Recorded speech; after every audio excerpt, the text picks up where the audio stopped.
Estamos começando mais um Lattes. Mais um Lorde! Estamos aqui com centenas de pessoas no estúdio. Isso aí é uma prova, uma evidência do sucesso do programa.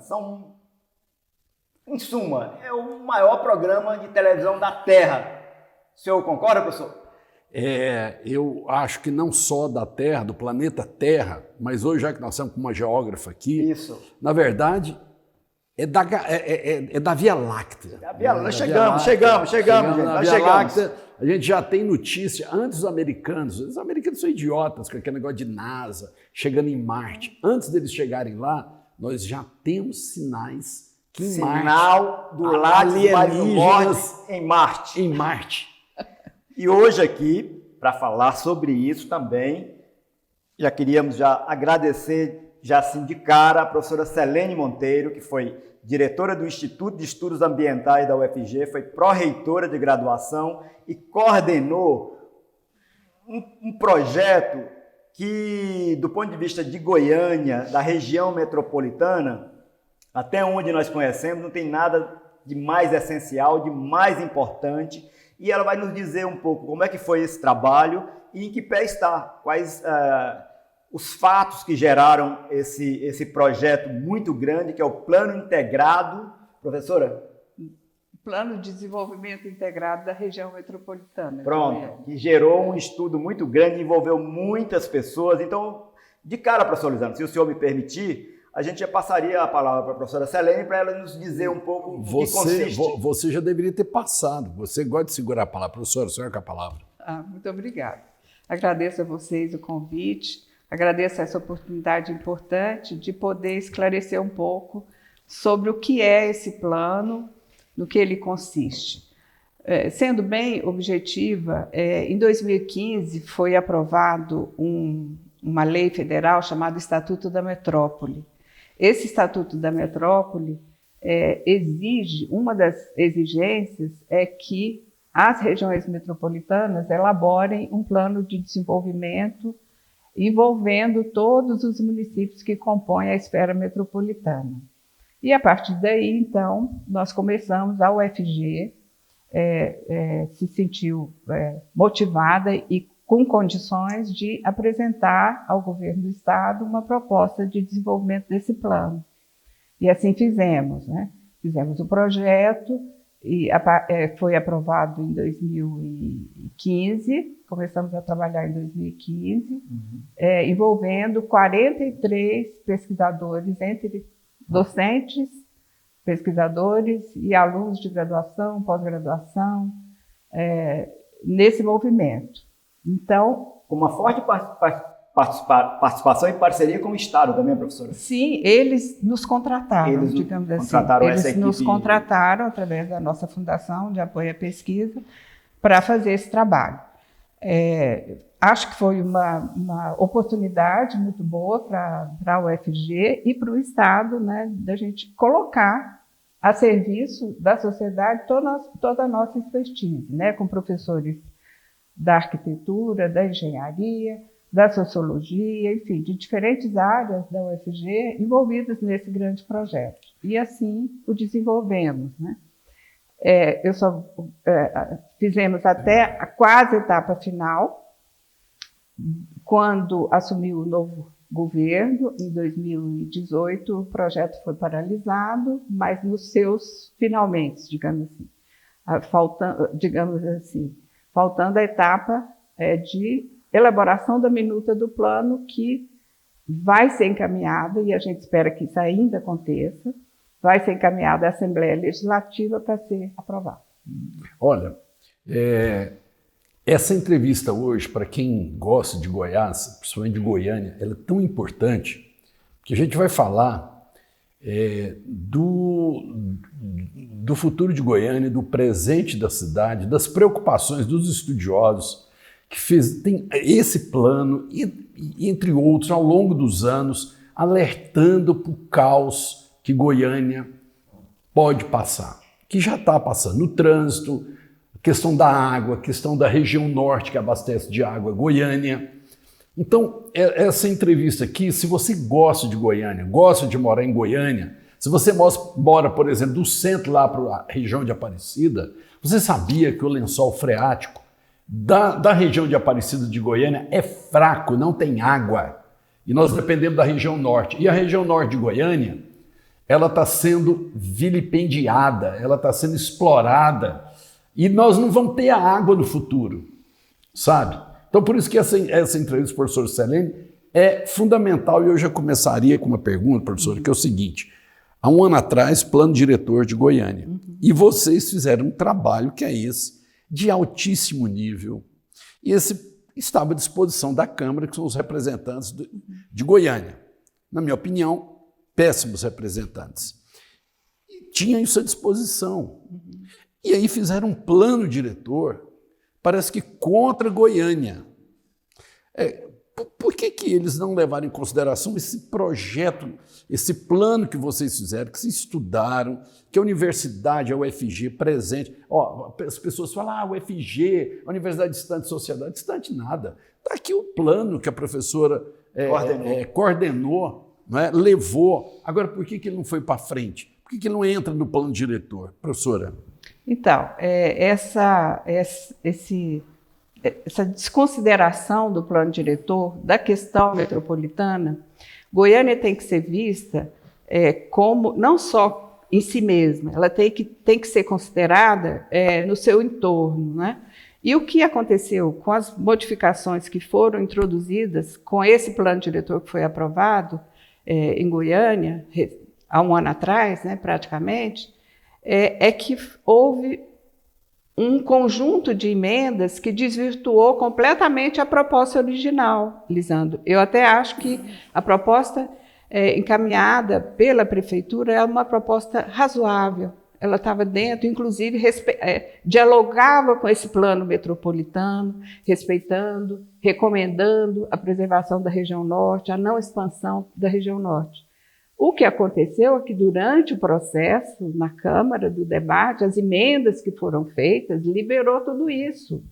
E não só a ocupação da região norte, a expansão para o norte, de loteamentos e tudo mais, mas também a redução da ocupação das margens dos córregos urbanos de Goiânia. Isso é muito grave, né? Hoje, por exemplo, as margens dos córregos, existe um limite de até 100 metros de ocupação. Existem lugares em que isso não obedece, mas a lei atual dizia isso, o plano diretor que foi revisto previa isso.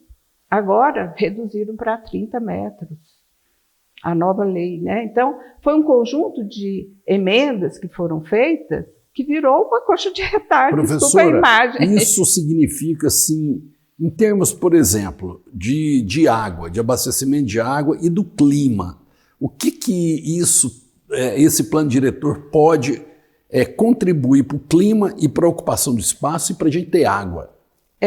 O que está presidindo essas mudanças que foram introduzidas é a ideia de ocupar, digamos assim, simplificando, ocupar todas as áreas rurais ainda não ocupadas de Goiânia, ou quase todas, né?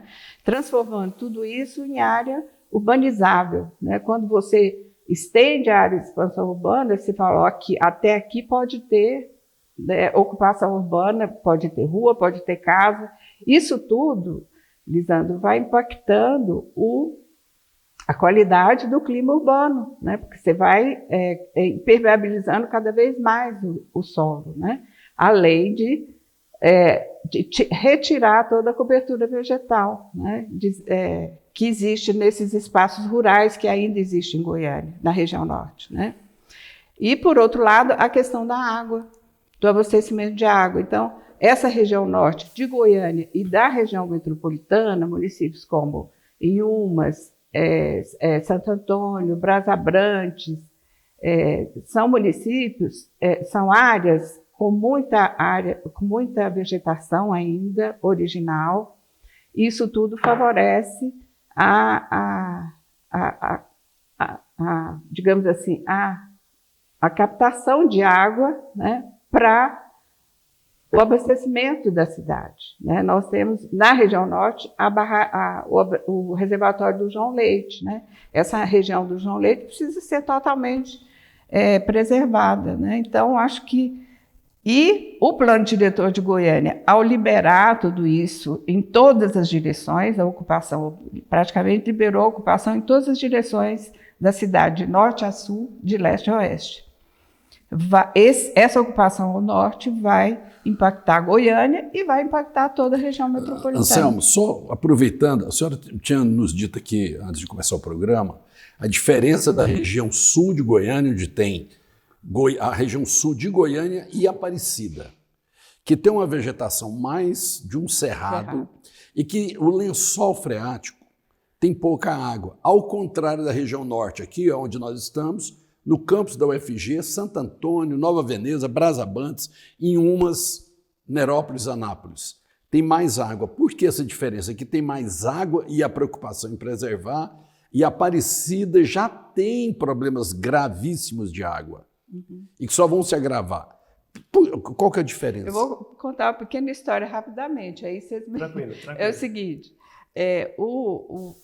essa parte norte... Professora, é o seguinte, a senhora vai contar no segundo bloco, já foi o primeiro, e toda vez que a gente termina o primeiro... Não, e depois que a gente termina o primeiro bloco, a gente brinda esse aguardente da cidade de Orizona.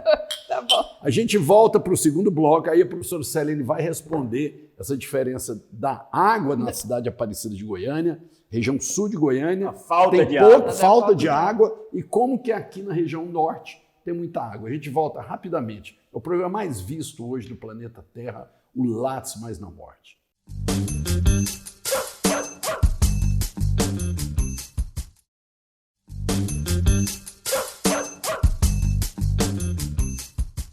Estamos voltando então com o Lattes Mais no Morde. O papo já está animado. O professor estava com uma pergunta engatada, tivemos que interromper por conta que nós fazemos o programa em blocos, mas antes de passar, professor, para você um pouco refazer a pergunta que ficou no ar para a professora Selene, queria agradecer aqui nessas centenas e centenas de pessoas aqui no auditório, que agora as pessoas estão vindo aqui no estúdio do Centro de Estudos Brasileiros para assistir o Lattes Mais no Morde, a presença da Márcia Daniele, mestra em História. Muito obrigado, Márcia. Professor? Não, a gente estava falando o seguinte, a professora Selene falando de Goiânia, dos riscos que Goiânia corre. E a gente está falando exatamente de água. A região sul de Goiânia, que vai Aparecida, já tem problemas graves de abastecimento de água, que o lençol freático é frágil, é pobre.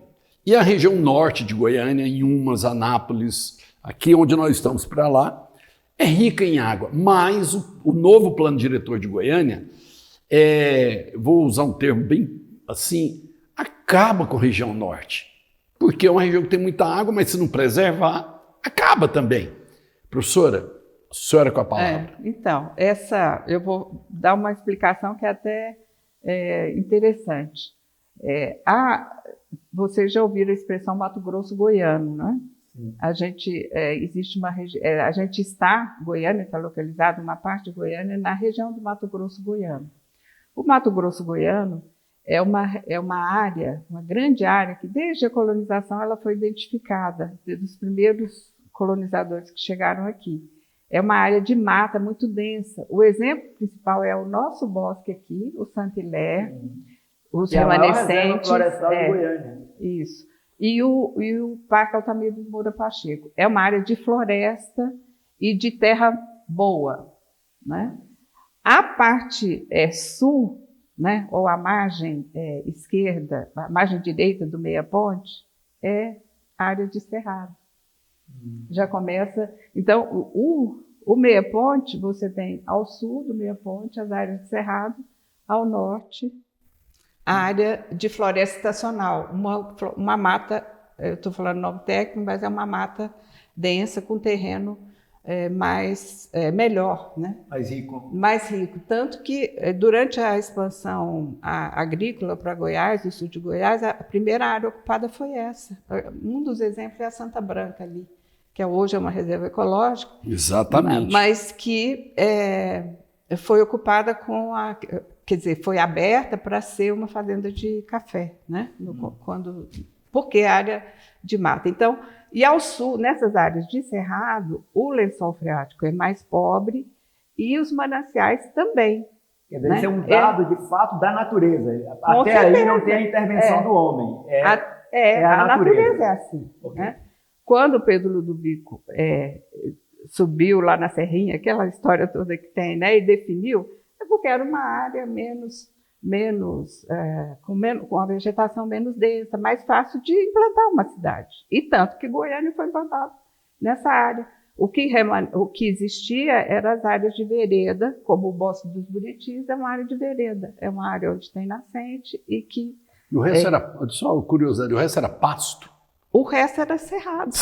Era cerrado. Das suas diferentes gradações. Não era nem né? pasto. Não era nem pasto, porque eram fazendas, eram grandes fazendas, mas que não eram exploradas. E pasto, de fato, porque no passado, antes dessa agricultura comercial, a criação de gado era feita, por isso a região dos Cerrados foi um local privilegiado para essa agricultura, para essa criação de gado tradicional que existia no Brasil, porque é um pasto natural. O gado é aberto, tem gramínea, tem todas as formas de alimentos, né? E o gado entrou pelo Brasil afora pelas áreas de cerrado, através das áreas de cerrado, percorrendo essas áreas, né? Então, essas fazendas que cederam terreno para Goiânia eram desse tipo, criava gado, certamente, né? Eu não tenho... Mas o mais certo é isso, né? Portanto, professora, a natureza já tinha um pouco definido um lugar com mais água e com menos água. Com certeza. E aí vem a intervenção... Esse é o nosso papel, isso. Entender esse limite, as condições e a dinâmica dessa natureza e oferecer uma forma de ordenamento, que é o que a gente quer fazer. Uma forma de ordenamento razoável, equilibrado. Não é? Não vou nem falar num ordenamento sustentável, né? Porque nas áreas urbanas... Racional. As áreas urbanas, elas são densas mesmo, é da natureza da estrutura da cidade, né? Elas são densas, mas minimamente a gente precisa oferecer soluções técnicas, que foi o que nós tentamos fazer nesse plano. Exato. Então, continuando ainda com essa pergunta do professor Lisandro, que eu acho que é fundamental mesmo para o UFG, para o Campus Samambaia, mas é para a região metropolitana de Goiânia e de Goiás em relação à sua capital. Essa questão de preservar a região norte não é birra. Não é birra, é uma necessidade. Não, eu vou dar um exemplo prático. Eu tenho casas na região de Nova Veneza.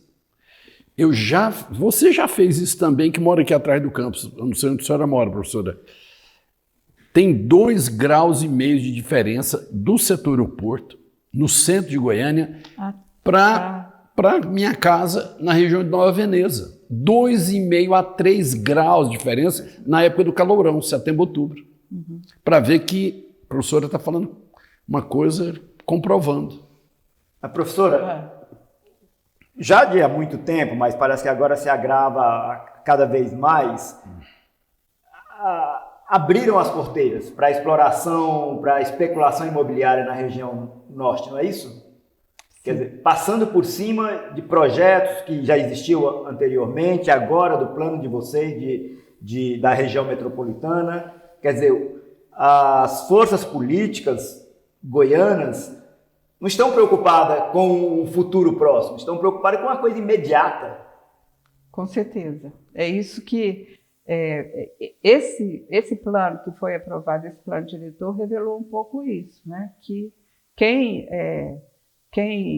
tem interesse, né, nessa ocupação intensa e predatória da região norte não é exatamente quem está preocupado com um melhor ordenamento da cidade. Então, eu sinto que, embora a gente tenha tentado argumentar várias vezes, em diferentes momentos, durante o debate do plano diretor, mas são forças que extrapolam, né, a nossa capacidade técnica. E eu acredito veementemente que Para contrapor isso, e nos debates que a gente participou, a melhor forma é o debate técnico, é a argumentação técnica, demonstrar que se a ocupação ocorrer dessa forma, da forma como está sendo sinalizada, os resultados futuros serão desastrosos. Eu vou ser irônico comigo mesmo, porque eu, na época do plano diretor, eu fui para as minhas redes, né, sociais, e eu critiquei bastante, a relatora, inclusive, que é a vereadora Sabrina Garcês, critiquei bastante, e a senhora falou, a melhor maneira é argumentar tecnicamente. Como é possível argumentar tecnicamente com uma pessoa igual aquela vereadora, que me parece que ela tem ou cabeça de concreto, não é? Ou ela nunca vai entender um detalhe técnico da senhora, mas na verdade eu acho assim, ela não deu bola para o plano então. Não, acho que eles, na verdade, foi um novo plano que eles fizeram. Na minha leitura, isso é da título, né? Fizeram um novo plano. Fizeram um novo plano, né? Fizeram um novo plano sem considerar que não foi só a universidade que debateu com eles, outras entidades, o CREA, o CAL, né, dos arquitetos, todo mundo tentou fazer, né, esclarecer, mas não adiantou, foram forças mais poderosas, digamos assim, né? E no afogadilho, né? Porque durante as audiências públicas, que foram poucas desse plano diretor de Goiânia, foram poucas, mas houveram. Então, durante as audiências públicas, essas emendas ou essas sugestões poderiam ter aparecido. Não, mas elas foram aparecer na Câmara, como emenda de vereador, né? Que não passou pelo debate público. Não passou. Né? São outros Professor, só para ter uma ideia, eu conheço assim, o presidente da Saneago, o Ricardo. E na época eu encontrei com ele num café. E eu, assim, porque eu adoro Goiânia, eu nasci em Goiânia, eu sou goianiense. Eu estava tão assim indignado naquela época, saindo prédios de 30 andares. Quando eu trabalhei no governo do estado, eu falava com o comandante do Corpo Bombeiro, como é que vocês vão apagar um incêndio num prédio de 35 andares em Goiânia se vocês não conseguem apagar um de 4 andares lá no tribunal regional, lá na T1? Vocês não conseguiram apagar o fogo do tribunal. E agora vocês não conseguiram apagar o fogo do centro administrativo, porque eu estava no governo em 2001 e eu vi a dificuldade deles. Com equipamento, vi agora no Banana Shopping, que pegou fogo no começo do ano, e eu falei, comandante, como é que vocês deixam? Aí ele falou, como se diz, não força a barra, porque a gente não tem força nisso. E com o presidente da Saneago, o Ricardo, falei, Ricardo, eu sei que você, como Saneago, você não tem, você é governo do estado, você é Goiânia, mas você pode falar para a Câmara Municipal de Goiânia, olha, nós não vamos garantir, nós não temos como garantir. Não é isso? Com certeza é isso, né?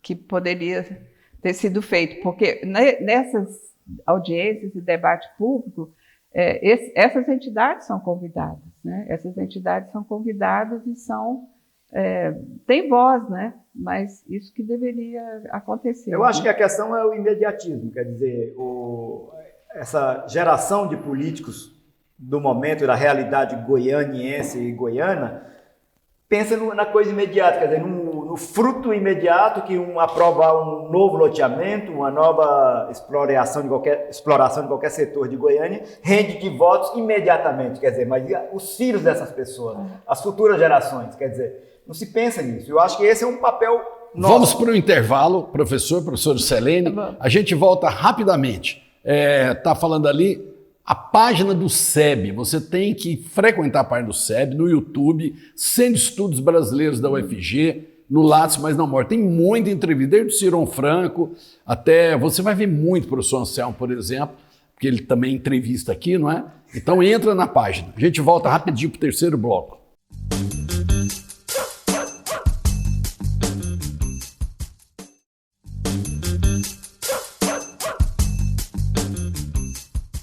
Estamos começando, então, o terceiro bloco do Lattes, mas não morre, um programa da TV UFG e do Centro de Estudos Brasileiros. Eu queria fazer uma pergunta, professora.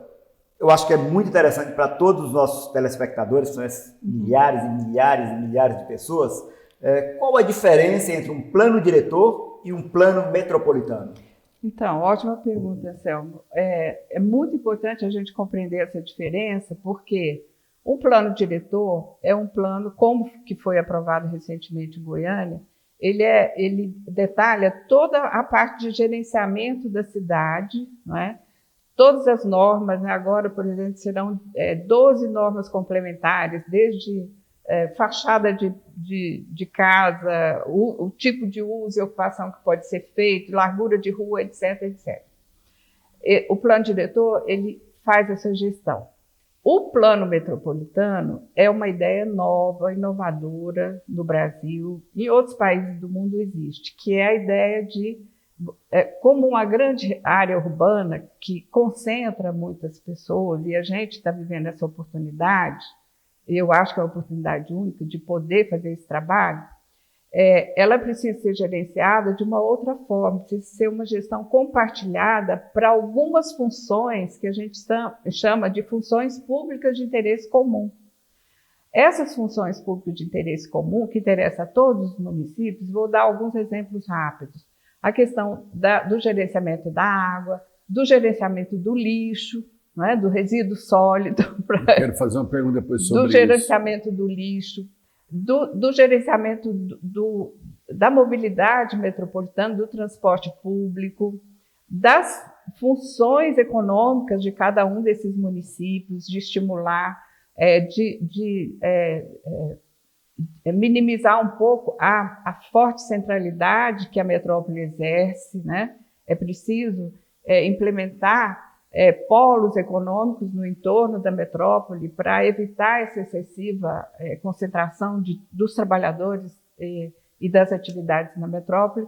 Enfim, são vários, eu acho que eu não citei todos. Não, professora, para ilustrar, porque é fruto do trabalho da equipe que você coordenou, eu vou ler aqui os tópicos, os grandes tópicos desse plano, que é uma infelicidade tremenda que a cidade, a região metropolitana de Goiânia não leva em conta, mas abordou esses pontos nevrálgicos para a nossa manutenção, mas para o nosso crescimento do ponto de vista de urbanização. Eu vou ler, eu acho que é importante.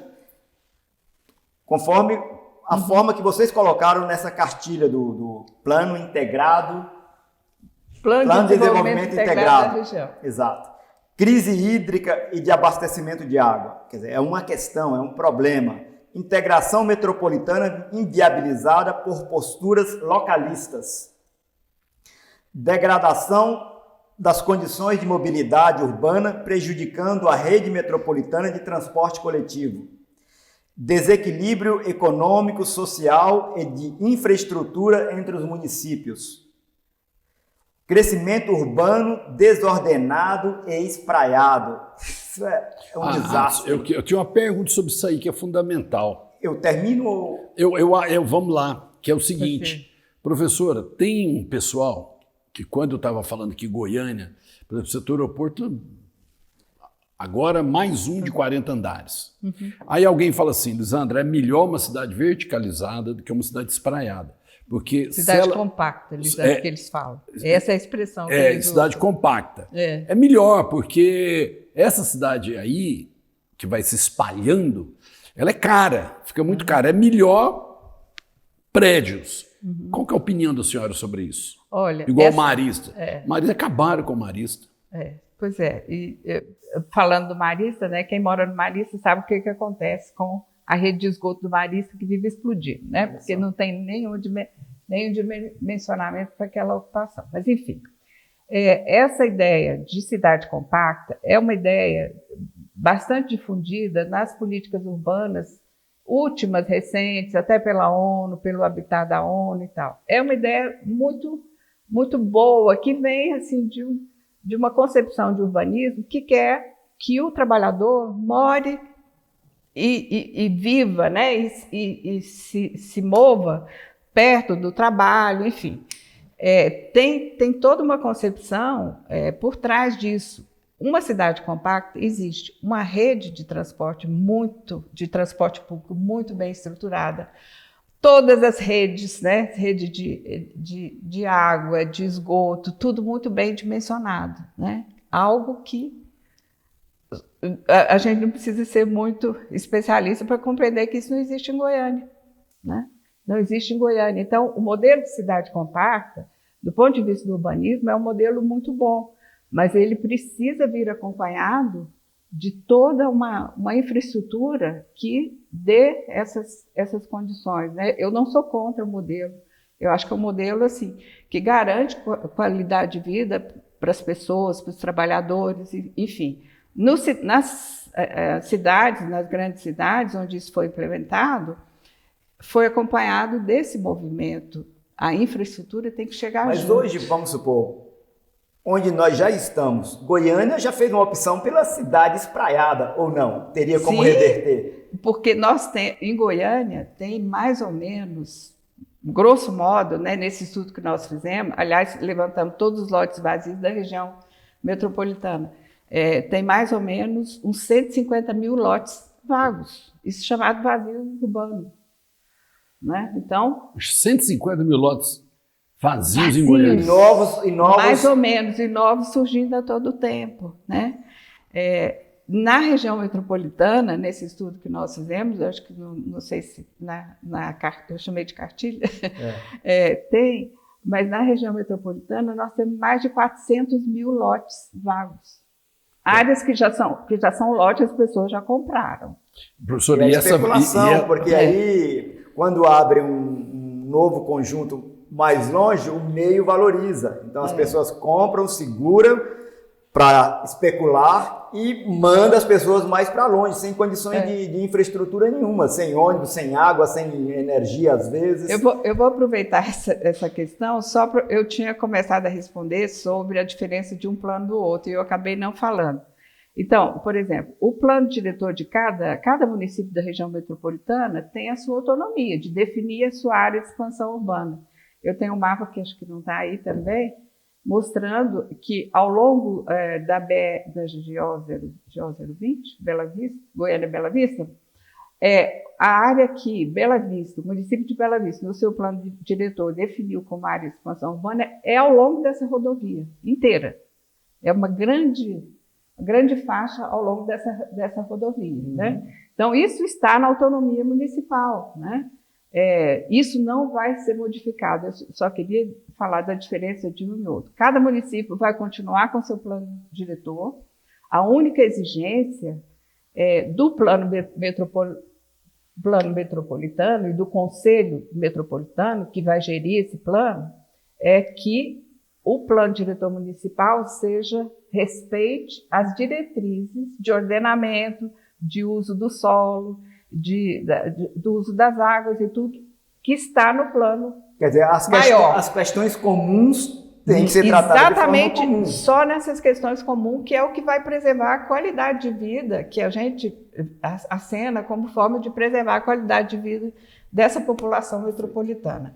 A nossa ideia eu me lembro, assim, eu e Pedro, professor Pedro Célio, já trouxemos o professor Pedro Célio aqui também, que fez parte da equipe. A nossa ideia é pensar num cidadão metropolitano, e essa é a verdade, porque essas pessoas que moram no entorno, elas têm o seu cotidiano com Goiânia, um trânsito com Goiânia, mas também existe, e a gente percebeu isso, um trânsito de trabalho entre as cidades do entorno metropolitano. Então, mora em Trindade, trabalha em Aparecida, ou trabalha, enfim. É um organismo, professora, vivo. E essa verticalização, esse tanto de prédio, isso é bom ou é ruim? Pois do ponto de vista dessa ideia de cidade compacta, de agregar as pessoas, ela tem um sentido bom, né? Que as pessoas vão poder morar mais perto do seu trabalho, né? Ou da sua atividade. Né?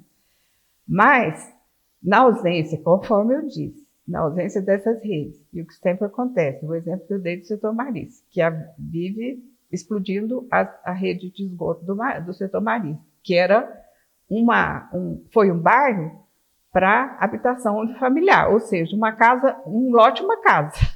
Agora, 2 lotes ou 3 lotes que eles unificam, e são quantas residências? Sei lá, aquelas enormes torres, eu não sei quantos, né? 30, 40 apartamentos, né? Então, essa é a dificuldade de Goiânia. E é isso que o plano diretor de Goiânia não considerou quando liberou geral e não viu esse futuro, né? Não é para o agora, gente. O planejamento é isso, a gente tem que pensar o hoje, mas na perspectiva do que vai ser para frente, né? Então, eu acho que essa é a dificuldade, né? Eu só queria, porque eu acho que é importante, terminar então de ler esses grandes tópicos desse plano. Eu tinha parado em crescimento urbano desordenado e espraiado, avanço da urbanização sobre os mananciais de abastecimento, um pouco nós já falamos sobre isso aqui, articulação precária entre os sistemas vários locais e regionais, gestão ineficiente dos resíduos sólidos, a questão A do gente lixo. vai voltar no próximo bloco a falar do lixo. Mais dois tópicos. Disputa pela atração de investimentos, isso é essencial, disputa pela atração de investimentos, comprometendo a sustentabilidade econômica, fiscal e ambiental dos municípios. E o último, dificuldade na elaboração e implementação dos instrumentos de planejamento, entre parênteses, planos diretores e outros. Por favor. Você gosta de Goiânia? Tá vendo aí a nossa cidade correndo risco um atrás do outro? A gente volta para o último bloco, professora Selene, que conhece tudo de Goiânia e dos riscos, como a gente está caminhando para o caos. E a gente volta para o quarto bloco, que ela vai explicar, por exemplo, o problema do lixo. Ninguém tem ideia do caos que Goiânia está se tornando. A gente volta rapidinho.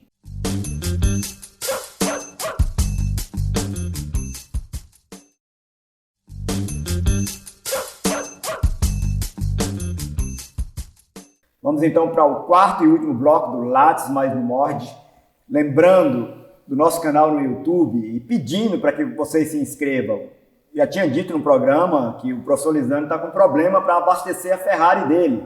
Então, quanto mais inscrição, ajuda o professor Lisandro.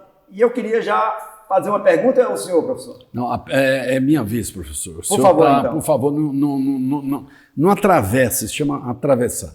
Professora Selene, que está falando tudo sobre Goiânia, o caos que Goiânia pode se tornar.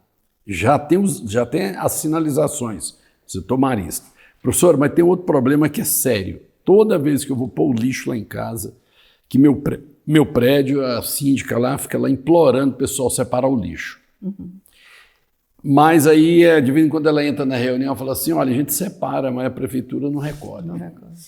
Então aí, pega Recolhe e... ou mistura depois de recolher? Não. Como não vem, aí vem o geral e joga tudo lá. Uhum. O problema do lixo de Goiânia, do aterro sanitário, já vem também de muitos anos. É também um fator assim, extremamente preocupante em Goiânia, o lixo. Muito. Goiânia e na região metropolitana como um todo. É extremamente preocupante, porque o aterro sanitário, que já está esgotado, embora eles estejam fazendo outro montinho, se vocês observarem, tem um monte grande do aterro sanitário de Goiânia, na estrada para Trindade, e tem um pequenininho. Aquilo está irregular, né? Não devia estar fazendo aquele, porque já tá esgotado. E aquele aterro, ele recebe lixo, não é só o de Goiânia, recebe de várias cidades da região metropolitana, né? E o governo do estado foi feito um estudo para um plano de resíduos sólidos para Goiânia e região metropolitana, só que ninguém faz nada. O que acontece? Só tem 3 municípios na região metropolitana que têm aterro sanitário regular, controlado, conforme as regras, como deve ser. A maioria, são 21 municípios agora, né, com Santa Bárbara, a maioria é lixão de céu aberto. E o lixão a céu aberto, as consequências para a saúde pública, para tudo é grave, né? Para o meio ambiente. Então, esse é algo assim, já passou da hora muitas vezes, né?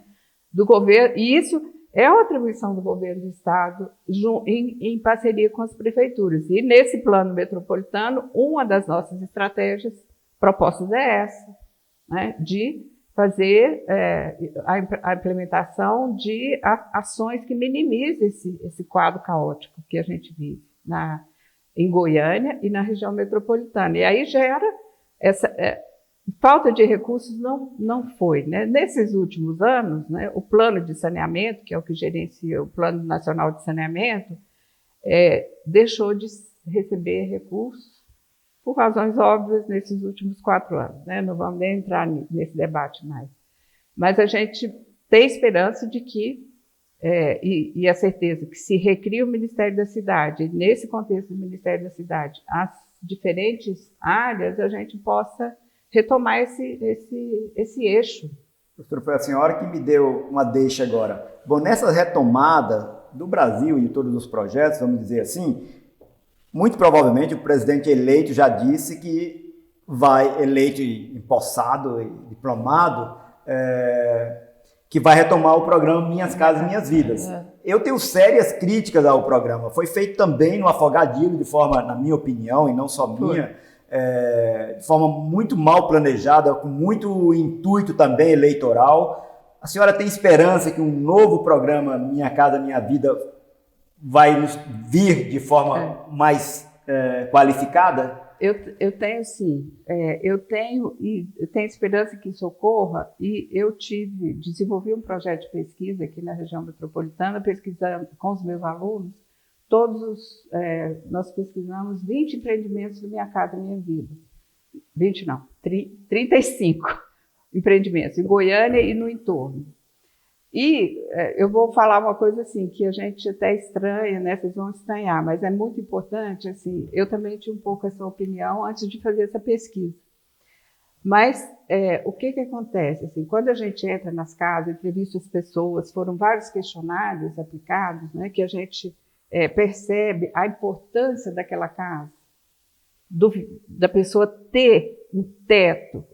Meus alunos falavam assim, alunos de graduação de pós, professora, mas a casa tem rachadura, não sei o quê, o terreno. Eu falei, eu até me emociono disso. Ele falou, a gente não entende, como é que ele pode estar feliz com a casa? Ele está feliz com a casa. Não tenho dúvida. Professora? Aí eu falava, meu filho, é a casa é uma coisa seminal nas pessoas, essa necessidade. Então, eu tenho minhas críticas, acho que o programa, e não só eu, vários pesquisadores no Brasil, que Raquel Ronick faz todo críticas severas a gente precisa retomar, né, num outro patamar, com outra qualidade. Porque também não levou em conta a questão do espraiamento, da infraestrutura, da mobilidade. Não, além do aspecto da segregação, onde foram implementados esses programas.